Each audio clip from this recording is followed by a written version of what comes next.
Hey folks, Colin here from Something's Recording, and today I'm going to show you how to start your mix off right by building a static mix. Okay, so we've got a session here for a song, and this is normally how I would start every mix, okay? I have all of the tracks in here, all of the faders are pulled down, I have all my buses created, I have all my effects loaded up, and I have the mix bus processing on and ready to go. Before I build my static mix with every song, I usually put all the mix bus processing in place, because otherwise if I put it on afterwards, it's going to change the frequency range of the song and it's going to change the shape of the tracks a little bit, and then I'll have to go back in and rebuild the static mix. So before I build the static mix, I always put the mix bus processing in. You can see we've got a couple plugins on here before, but those are just things that have been in since the recording process. So we've got an EQ pulling out a sharp frequency range, so maybe there was something ringing, and then we've got a couple limiters in here to catch some peaks on a couple tracks. But other than that, there are no plugins on these tracks. All of these tracks are flat, and we're just going to pull them up and build our static mix, okay? So we're going to start with the drums here, and then we will move to the most important instrument in the track, which is the keyboard, and then we'll add in the vocal, which is the other most important instrument, okay? So I'm going to pull this plugin window down because we don't need that. And we are going to start with the most important or most intense section of the song. When building your static mix, you want to start with the strongest section of the song and make it as happening as possible. So then you can go back and make sure the other sections aren't as popping as the most important section. If you start with a section that's not the most important section, you'll make it big and you'll make it strong, and then you'll go to the most important section and it'll be too strong and too huge, and you could clip your mix bus or something. So I have the final chorus of this song here looped, and we're going to start with the drums, okay? So we'll hit play and we'll start with the kick drum here.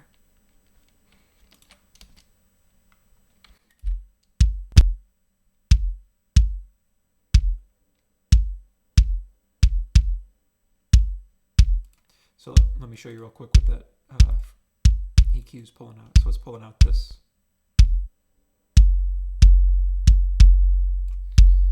So it's kind of a ringing frequency.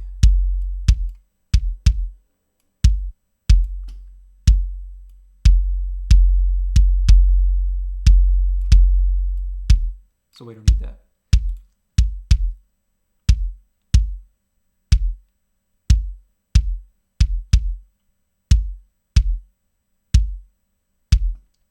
Okay, that's about a good level for the kick. Usually with the kick and snare, I want them to hit a little bit above 12 here on the meter, okay?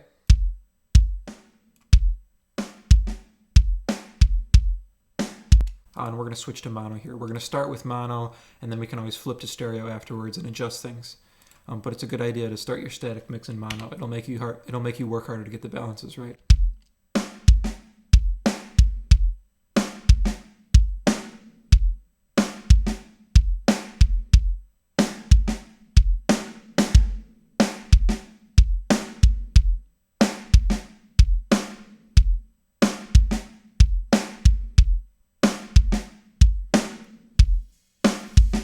Oh, and by the way, these are sampled drums.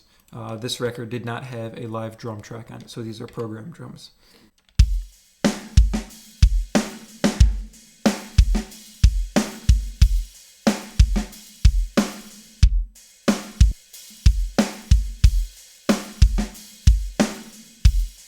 The hi-hat has some panning programmed into it since it's a stereo track. Otherwise, we would pan it a little bit to the right.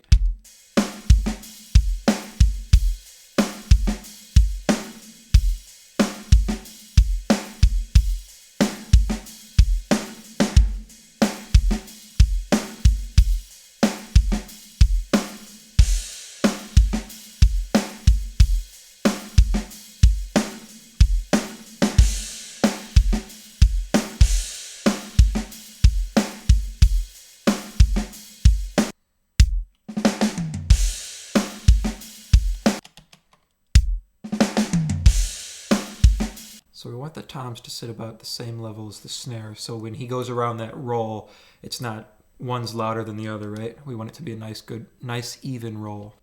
That sounds good. Now, since they are programmed drums, I'm using a reverb here. So we're going to simulate a room sound. Also, it's helping since there's no overhead track. This overhead track is just cymbals. So we have no room or reverb on the kick and snare. They do have some, if you notice the snare has some reverb in itself. But we're going to add a simulated room sound to give these drums a little bit more of a live feel. So this is just a short room. It's the Studio B on the Bricasti reverb. It's just pulled down to about 400 milliseconds, okay? And then we have the top and bottom rolled off. That's not supposed to be there. So we're at 10K and 200. And then this binaural pan here is just because the room simulation was a little bit too wide for me, so I just pulled it in a little bit.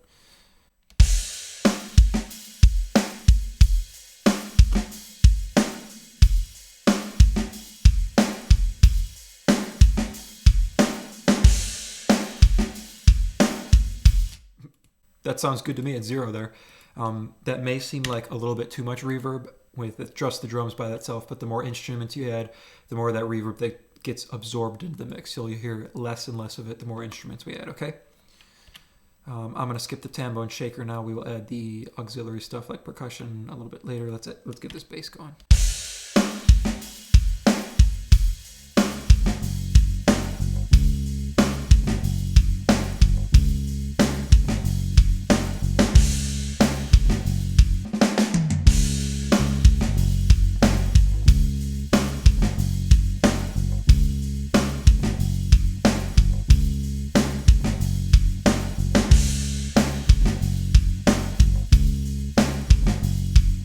Okay, that sounds good. Now, the main instrument in this track besides the vocal is the piano. It is a piano-driven track, so we will get the piano going, and then we'll get that vocal in, and we can build the rest of the other instruments around it.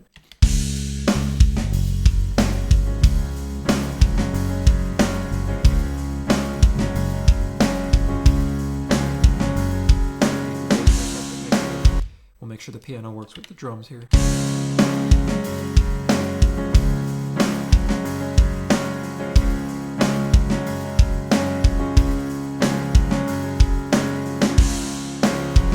So this is something we're gonna flip to stereo for a second to make sure the piano doesn't overtake the drums. With instruments like piano or stereo acoustic guitar, if they're your main instrument in the mix, they can overtake the drums pretty quickly because they're full range instruments. So you want to make sure they're not overtaking your drums. You want them to sit nice and good with the drums.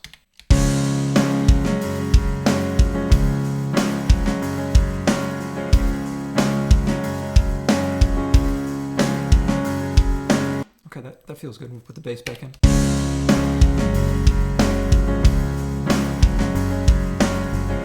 We'll throw this electric guitar up.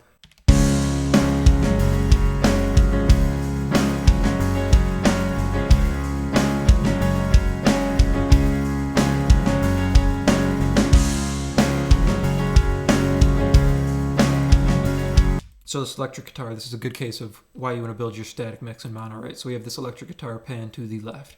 If we were to flip into stereo, you would hear that electric guitar more clearly no matter the level because it's off to the left in the mix, okay? So it gives it a way to stand out in terms of space rather than in terms of volume. When you flip to mono, that electric guitar has only one point to be in. So you have to push the volume up in order to hear it.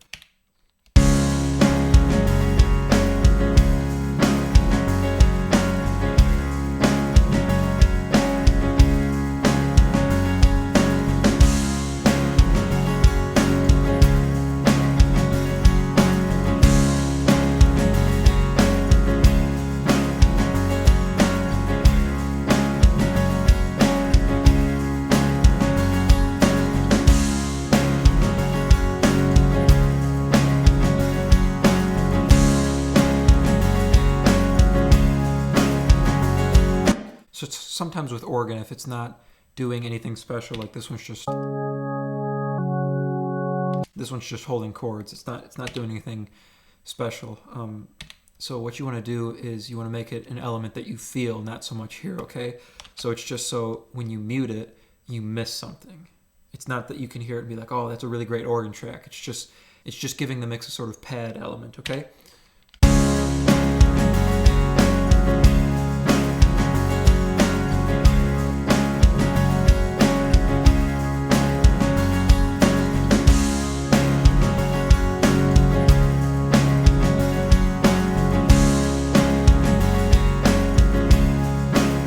Right there sounds perfect to me. It's not standing out front. It's not sitting way in back. It's just gluing all these other instruments together. So let's get the tambourine in here before we add the vocals.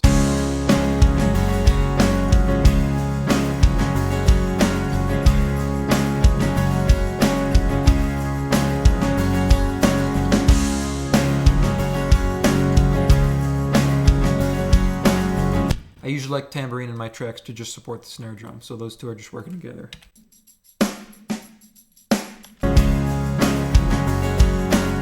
It looks like the shaker track is just going on the bridge, so let's get that in.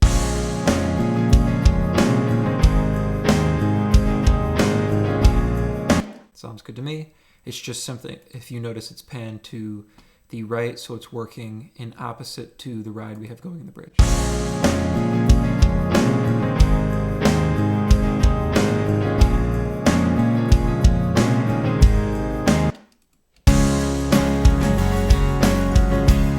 Okay, now we've got the instrumental built. Let's put the vocal in. 4,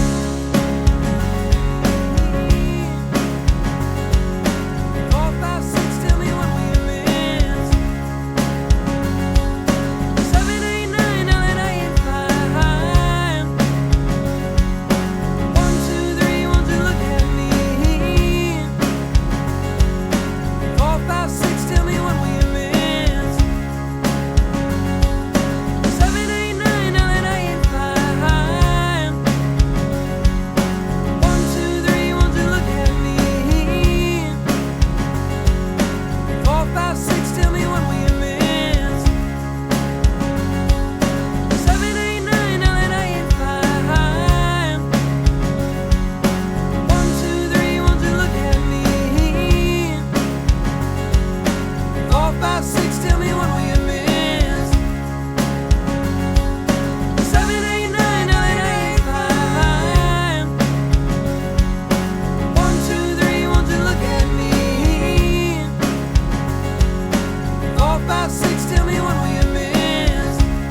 I really love the harmony on this song. Okay, so we've got everything up. Let's go through one more time. We'll check everything in stereo real quick. So I'm just going to mute all of these guys and we'll pull them in one by one and make sure the track works in stereo and in mono.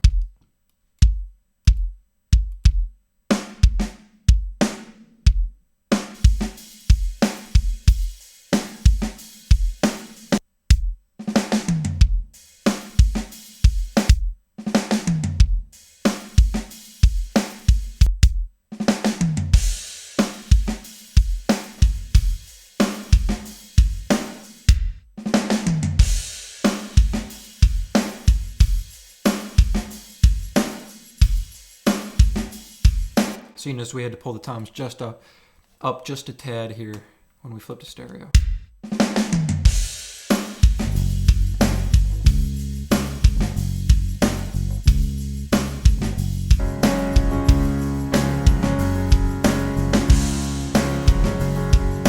So you notice we had to pull the piano back because it was kind of standing way too far out in front of the drums there.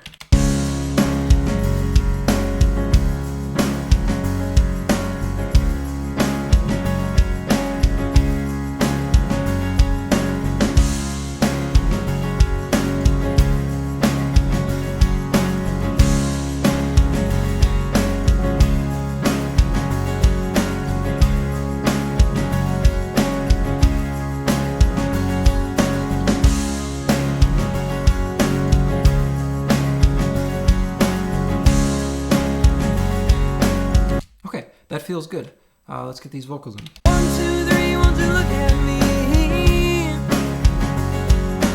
4, 5, 6, tell me.